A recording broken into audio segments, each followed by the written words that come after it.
어제 새벽 말씀을 통하여서 하나님께서는 아브라함에게 13년 만에 나타나셔서 나는 전능한 하나님이라 너는 내 앞에서 행하여 완전하라고 말씀하셨습니다. 하나님 앞에서 아브라함의 그러한 완전하지 못하였던 그러한 부분에 대하여서 전능하신 하나님 앞에 행하여서 완전하라고 말씀하신 것이죠. 그 길을 바로 잡아주신 것입니다.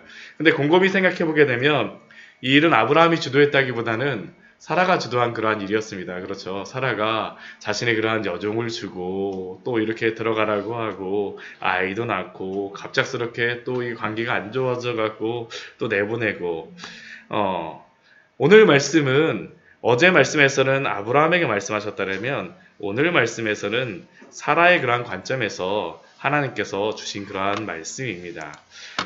오늘 말씀 1절 말씀을 보게 되면 여호와께서 만물에 상술이 남아있는 곳에서 아브라함에게 나타나셨습니다. 지금 이렇게 아브라함에게 하나님께서 여호와께서 나타나실 때 날이 굉장히 뜨거워서 그가 장막문에 앉아 있었다라고 되어 있죠. 여러 번 말씀드렸지만 이때는 아마 여름철이고 분명히 날씨가 뜨거운데 이스라엘 같은 경우는 건조한 날이다 보니까 여름에 장막문이라든가 나무 밑에만 앉아 있게 되면 시원합니다. 그러니까 장막문 안에 앉아갖고 밑에 앉아서 그늘 밑에서 시원하게 앉아 있을 때에 아브라함이 누구를 발견하냐면 사람 셋을 맞은편에 있는 것을 발견하게 됩니다. 이 사람 셋이라고 나오는데 아마 이 사람 셋이라고 나오지만 평범하지 않은 그러한 모습의 그러한 사람이었던 것 같습니다. 그래서 아브라함은 그들을 보자마자 장막문에서 달려나가서 영접하며 그들을 맞아들이죠. 이스라엘 사람, 이 유목민들에게 두 가지의 그러한 법이 있다라고 전에도 말씀드렸었는데 첫 번째는 그 자신의 그러한 자신의 형제를 향하여서 기업 물음에 대한 그러한 법이고 두 번째는 누가 왔을 때 손님을 대접하는 그러한 법입니다. 손님 대접에 대한 그러한 법. 그래서 이 손님 대접을 아브라함이 굉장히 잘하죠. 오늘 말씀을 보면 굉장히 잘합니다. 장막문에 달려나가서 영접하면서 땅에 엎드려서 그 은혜를 입으면 떠나가지 마시고 제가 당신에게 발 씻는 물을 드릴 테니까 나무 아래에서 쉬십시오. 굉장히 지금 아브라함이 손님 접대를 극진하게 하고 있습니다.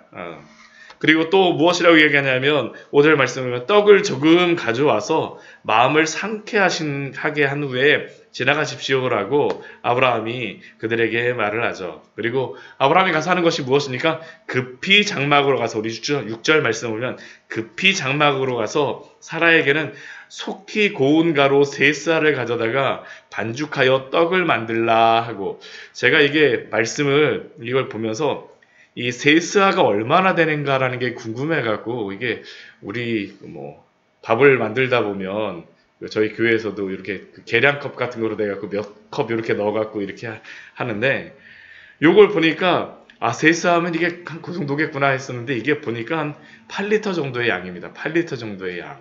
그러니까 3명의 사람이 와갖고 먹을 수 있는 그러한 양이 아니죠. 8리터 정도면 한 어느 정도입니까? 굉장히 많은 양 아닙니까? 그렇죠. 한 이만한 거에 대하니까 그냥 웬만한 사람들 한 부대가 와서도 먹을 만한 그러한 양의 그러한 것을 먹게 되죠. 그리고 또 이 떡을 그렇게 준비하는 것뿐만 아니라 가축되어 있는 곳으로 가서는 기름지고 좋은 송아지를 잡아다가 하인에게 줍니다. 급히 요리하라고 또 이야기하죠. 우리 6절, 7절 말씀 보면 급히라고 이야기하면서 아브라함의 마음이 얼마나 이 손님 대접을 향하여서 이 사람들을 향해서 극진하게 하려고 하는지 이 말씀 속에 담겨 있죠. 송아지 한 마리를 3사람에게 주고자 하는 그러한 아브라함의 그러한 마음.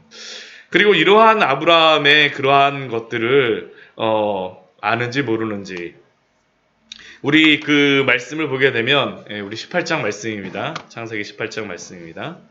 아브라함은 이러한 것들을 준비하여서 이러한 요리를 가져다가 자신은 그들 앞에 다 차려놓고 아브라함은 어떻게 하고 있냐면 그 나무 아래 모셔 섬에 꼭 웨이터 같이 있습니다. 이 백세나 먹은 이 할아버지가 이 앞에 서 있다라는 게 참 이게 저는 이걸 말씀 볼 때마다 이게 얼마 전에도 설교를 했었지만 이 말씀을 볼 때마다 아브라함을 생각하게 되면 야 굉장히 이게 기쁜 마음으로 손님을 대접하고 있구나. 명절 맞아갖고 저희들 만나게 되면 굉장히 기쁘잖아요. 그렇죠? 이렇게 손님 대접하는 것처럼 그 사람들 앞에서 이렇게 모셔놓고선 그들이 막 먹는 모습을 보는데 먹는 모습만 봐도 너무나도 아브라함의 마음이 흡족한 겁니다. 굉장히 흡족한 거죠. 굉장히 흡족해요. 그런데 이렇게 아브라함이 바쁘게 움직이고 또한 여호와의 사자들을 극진히 대접하고 있을 때 사라의 마음이 어떠했을까라고 생각해 보게 되면 사실은 이게 반대일 수도 있겠다는 그런 생각을 합니다. 아브라함이 이렇게 막 움직이지만 사라는 아브라함이 하라는 대로 막 이렇게 떡도 막 그 8리터의 그러한 떡을 막 준비하고 하면서 송아지 잡고 막 하는 모습들을 보는데 아브라함이 하면서 누가 오셨어? 하나님 오신 것 같기도 해. 그러면서 막 준비하는데 이 사라의 마음속에는 여러 가지 생각들이 많이 있었을 거예요. 왜냐하면 이 사라가 지금까지 지나온 그러한 삶의 궤적들, 지금까지는 아브라함의 그러한 입장에서 쭉 모든 창세기의 말씀이 기록되어 있다면 사라의 입장에서 이러한 일어났던 그러한 일들을 본다면 사실 이게 상상도 못할 그러한 일이 많이 벌어졌었죠. 이 사레라고 하는 그런 원래 이름이 굉장히 귀중한 여인, 고귀한 여인, 왕비, 공주 뭐 그런 의미인데 이 이름대로 어떻게 보면 이 갈대아 우르에서 공주와 같이 평안하게 지내던 어느 날 남편인 아브라함이 갑자기 나타나갖고 여보 우리 어디로 다 떠나가야지 돼 말하고 갈대아 우르에서 하란에 오니까 또 뭐라고 합니까? 아버지 데려가 죽었는데 우리 또 어디로 가야지 돼 하고서 하란에서 갑자기 또 가나안이라는 하늘 땅으로 이제 막 출발하게 되고 가나안에 도착해갖고 하나님이 인도해 주셨어 그렇게 했는데 도착하자마자 뭐가 발생합니까? 기근이 발생하고요. 기근이 발생해갖고 먹고 살아야 되겠다 그래갖고 또 어디로 갑니까? 애굽 땅으로 내려가고 애굽 땅으로 내려가니까 또 무엇이 발생합니까? 여보 나 살아야 되겠으니까 당신을 내 누이라고 해. 그러면서 어떤 일이 벌어집니까? 바로에게 시집가요.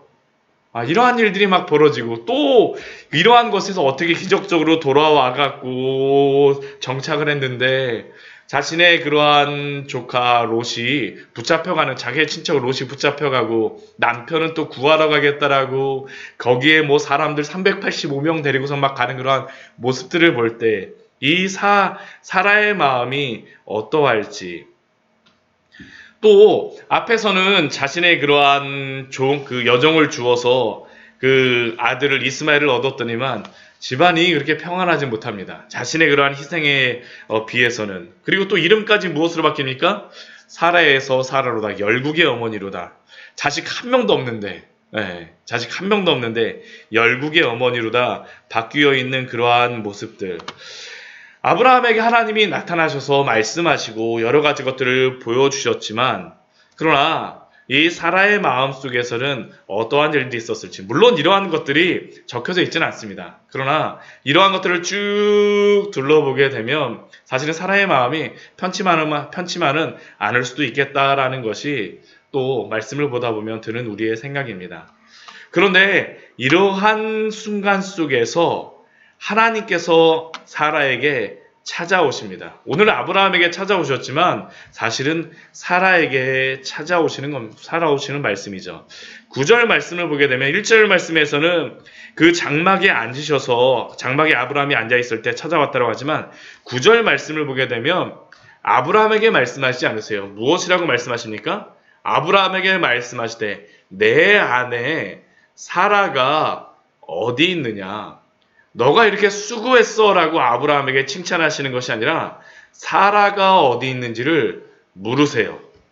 그리고 아브라함이 뭐라고 하냐면 장막에 있습니다. 장막에 있습니다. 그 이스라엘 이 텐트를 가보게 되면요. 이 유목민 텐트를 가게 되면 이 장막이 뭐 그렇게 아주 거대하지 않습니다. 이 장막을 보게 되면 하나는 손님 이렇게 대접할 수 있는 곳이 있으면 커튼 하나 딱 치고 나서 그 다음엔 여인의 그러한 공간이 있어요. 그러니까 사라가 듣지 않을래야 듣지 않을 수가 없습니다. 내 안에 사라가 어디 있느냐라는 이야기 무엇이냐면 사라야 너 들어 라고 지금 말씀하시는 것이죠. 아브라함이 장막 뒤에 있습니다. 사라가 어떻게 합니까? 귀를 쫑긋 기울일 수밖에 없겠죠. 조금 기울일 수밖에 없습니다.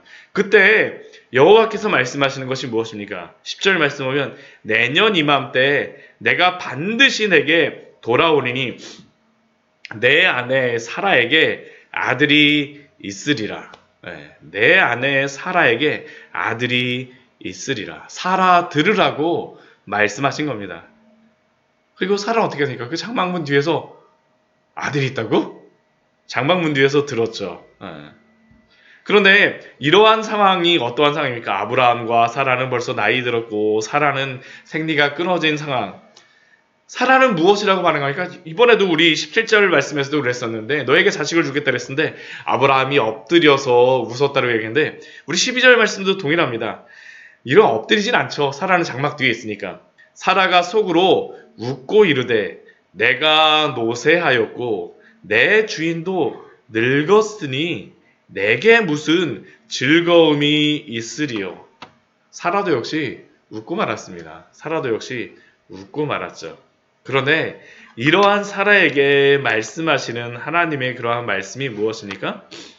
아브라함에게 말씀하세요. 말씀은 철저하게 아브라함에게 하시는데 듣기는 누가 듣습니까? 사라가 다 들어요. 사라가. 이게 굉장히 재밌는 장면입니다. 이게 우리 13절 말씀을 봐도 그렇죠. 여호와께서 아브라함에게 이르시되 사라가 왜 웃으며 이르기를 내가 늙었거늘 어떻게 아들을 낳으리요 하느냐. 사라가 왜 웃냐라는 거죠. 왜 웃으며 이르기를 내가 늙었거늘 어떻게 아들을 낳겠습니까? 그때 하나님께서 말씀하시는 그러한 말씀이 무엇입니까? 우리 14절 말씀 같이 한번 읽어볼까요? 여호와께 능하지 못한 일이 있겠느냐? 기한 이를 때 내가 내게로 돌아오느니 사라에게 아들이 있으리라. 근데 우리 14절의 말씀은 우리가 사실은 바로 앞에서 보았던 그러한 말씀이기도 합니다. 우리 17장 1절 말씀이 무엇이었습니까? 17장 1절 말씀이 아브라함이 99세 때 여호와께서 아브라함에게 나타나셔서 무엇이라고 말씀하세요? 나는 전능한 하나님이라고 말씀하시죠. 나는 전능한 하나님이라고 아브라함에게 말씀하셨던 것 같이 지금은 누구에게 말씀하시는 겁니까? 사라에게 말씀하시죠. 여호와께 능하지 못한 일이 있겠느냐? 여호와께 능하지 못한 일이 있겠느냐? 하나님을 온전히 신뢰하지 못, 전능하심 온전히 신뢰하지 못하는 그러한 사라를 향하여서 하나님께서 말씀하시는 겁니다. 그리고 기한이 이를 때 내게 돌아오리니 너에게 아들이 있을 것이다 라고 하나님이 말씀하시죠. 그러자 사라가 하는 것이 무엇입니까? 15절 말씀은 깜짝 놀라는 것입니다. 깜짝 놀랐어요. 여태까지는 사라가 대답을 한마디도 안 했습니다. 사라가 대답을 한마디도 안 했었는데 무엇이라고 15절 말씀에 이야기하냐면 두려워서 부인하며 이르되 내가 웃지 아니하였느니라. 이르시되 아니라 내가 웃었느니라 라고 말씀함으로써 오늘 말씀이 맞춰지게 되죠. 마지막 한 번만 웃지 않았습니다라고 너가 웃었어 하고서 말씀이 맞춰지고 있습니다. 우리가 오늘 이 말씀을 보면서 여러 가지 많은 생각들도 할 수 있지만 두 가지만 같이 나누기로 합니다. 우리가 이 말씀을 볼 때 하나님 앞에 사라에게 나타나신 그러한 이유가 무엇이겠습니까? 오늘 왜 이 말씀을 기록하게 하셨을까요? 왜 아브라함에게 말씀하시면 되지 왜 사라에게 말씀하셨겠습니까? 그것은 사라에게 분명히 말씀하신 것이 필요했기 때문이죠. 사라도 들어야 됐기 때문입니다. 지금까지 하나님께서 아브라함에게만 말씀하셨지만 아브라함에게만 나타나셨지만 그러나 이제는 누가 듣고 믿어야 된다는 것입니까? 사라가 듣고 믿어야 되는 것입니다. 사라가 듣고 믿어야 돼요. 여기서 우리는 중요한 원리를 발견하게 되죠. 아브라함의 믿음뿐만 아니라 누구의 믿음도 필요하다는 것입니다. 누구의 믿음도 중요하다는 것입니까? 사라의 믿음도 중요하다는 것입니다. 하나님이 우리에게 나타나실 때, 하나님이 우리에게 말씀하실 때, 우리가 부모님의 믿음, 어떠한 우리의 남편의 믿음, 자녀의 믿음 그렇게 이야기하지만 오늘 사라를 보게 되면 하나님이 누구에게 나타나셔서 말씀하십니까? 사라에게 말씀하시죠. 왜요? 사라에게 하나님이 어떠한 분이신 것을 알려주시고 싶으시기 때문입니다. 더 이상 아브라함의 믿음 때문에만 딸려가는 것이 아니라 쫓아가는 것이 아니라 사라의 믿음으로 하나님이 어떠한 분이신지를 깨닫고 그 믿음의 자녀를 또한 소망하며 살아가라는 것이 바로 이 사라에게 나타나신 그러한 이유이죠. 남의 믿음이 아니라 나의 믿음. 하나님은 기꺼이 그렇게 하시기 위하여서 오늘 사라를 찾아오셨습니다. 그렇죠. 하나님께서 사라에게 이것을 보여주시기 원하시는 것이죠.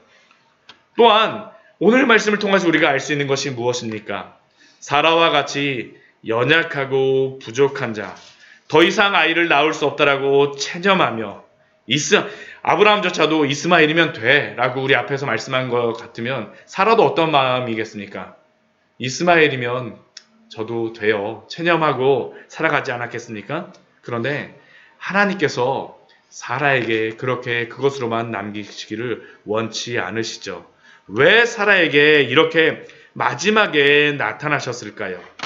왜 그러냐 하면 하나님이 일하신다라는 것을 보여주시기 위하여였습니다. 성경의 기적은 다른 것이 아닙니다.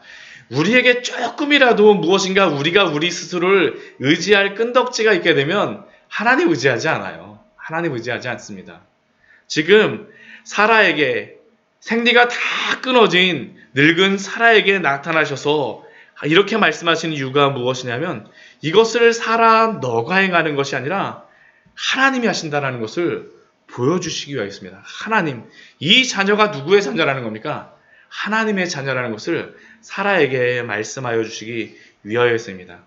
우리도 그렇죠. 우리가 하나님께 믿음을 가르칠 때, 때로는 우리의 모든 것들이 끊어졌을 때, 우리의 소망이 끊어졌다고 생각할 때, 그러나 포기하지 마십시오. 왜냐하면 우리의 믿음에 의해서 움직이시는 분이 아니라 하나님이 전능하신 분이기 때문에 여호와께서 능하지 못한 일이 없으시기 때문에 그 모든 일들을 이루실 줄 믿습니다. 그리고 이후에 보게 되면 아브라함과 사라에게 이제 자녀를 주십니다. 우리 19장 이 뒤에 보게 되면 별로 사건들이 많지 않습니다. 이제 자녀를 얻게 되어지는 것이죠. 자녀를 얻게 되어지는 것입니다.